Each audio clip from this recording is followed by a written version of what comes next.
Hi there, tribe. This is your mom of three in NYC.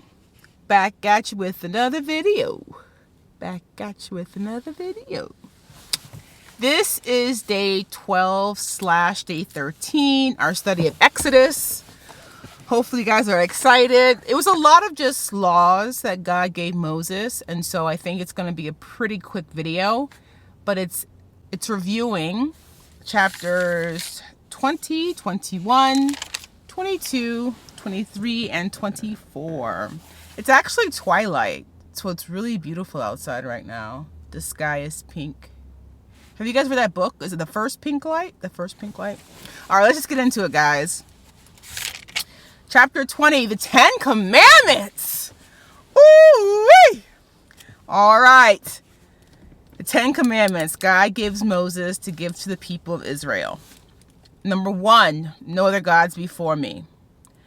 Commandment number 2, do not make graven images. And I Googled a children's version of the 10 Commandments to give me clarity on those that I really weren't very clear for me. So a more simpler way of explaining commandment 2 is don't make anything more important than God. Number 3, do not take the Lord's name in vain. Number 4, remember the Sabbath day and keep it holy. Commandment number 5, honor thy father and thy mother. Commandment number 6 is do not kill.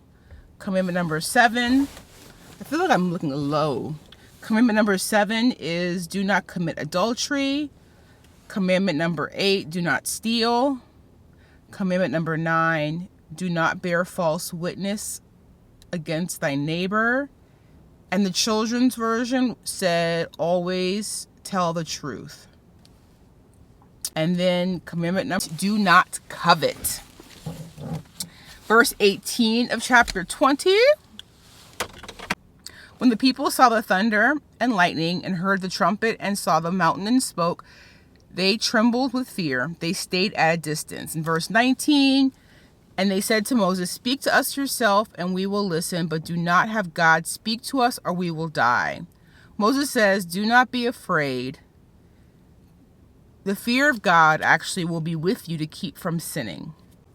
God tells Moses, tell the Israelites, no other gods other than me. And then he gives direction on building an altar for him. Chapter 21. God gives laws for Israel to abide by. He gives laws for Hebrew servants. He gives laws I had for killing, but then it goes into like personal injuries. I wanted to read 2 verses 20 and 21.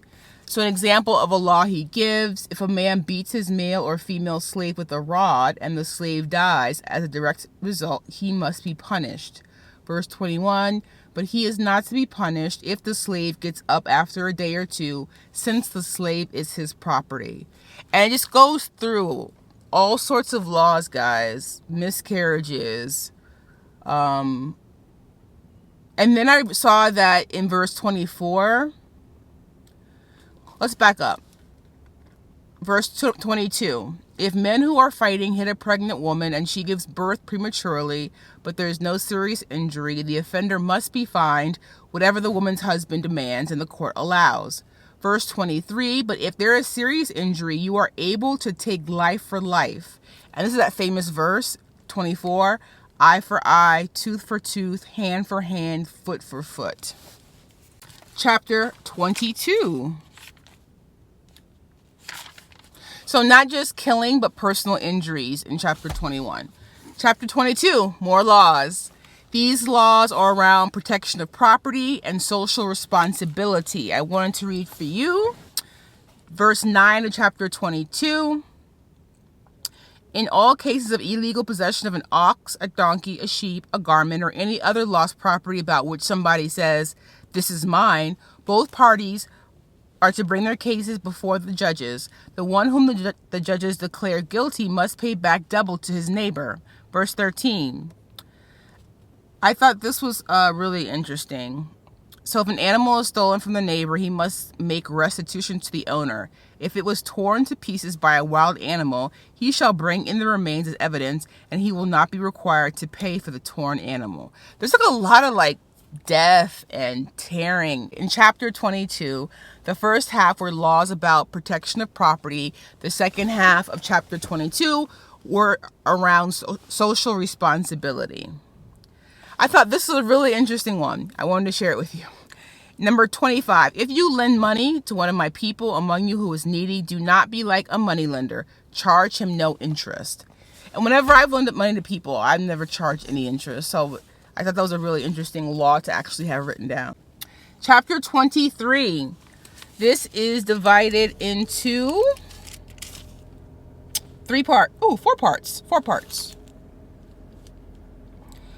They are first the laws of justice and mercy, Sabbath laws, the 3 annual festivals. Well, yeah, and then fourth, it's about the angel that God's going to be sending. So, verse 10 and verse 11. 6 years you are to sow your fields and harvest the crops, but during the 7th year, let the land lie unplowed and unused. Then the poor among your people may get food from it, and the wild animals may eat what they leave. Do the same with your vineyard and your olive grove. Verse 15, he gives the feasts that he wants them to observe or celebrate.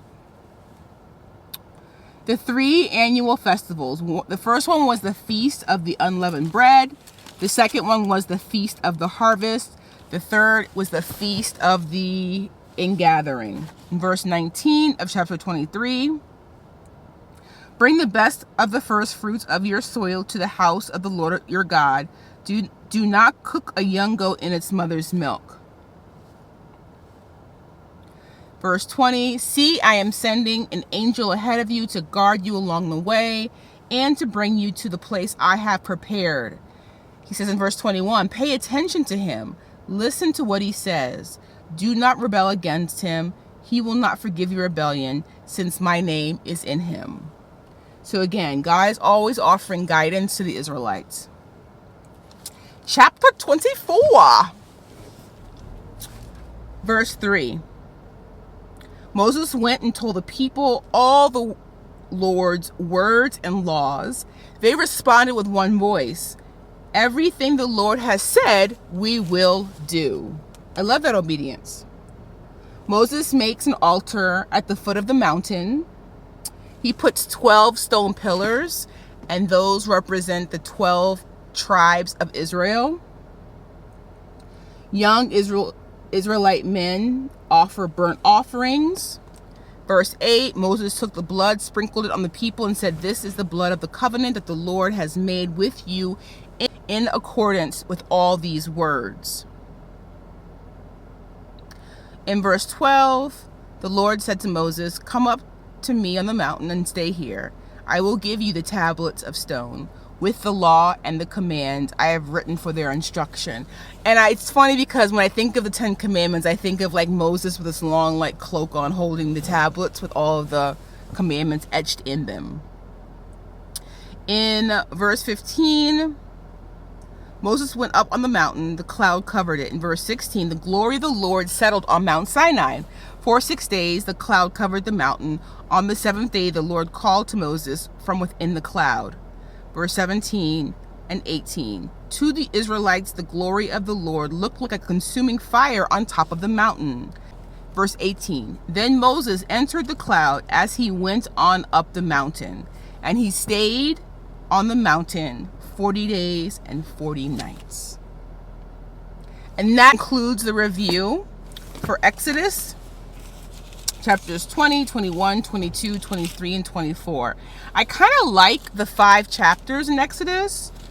So let's go ahead and continue that for day 14, tomorrow's review. It is going to be 25, 26, 27, 28, 29. All right. If you have any revelations or any nuggets that you want to share, please leave in the comments below.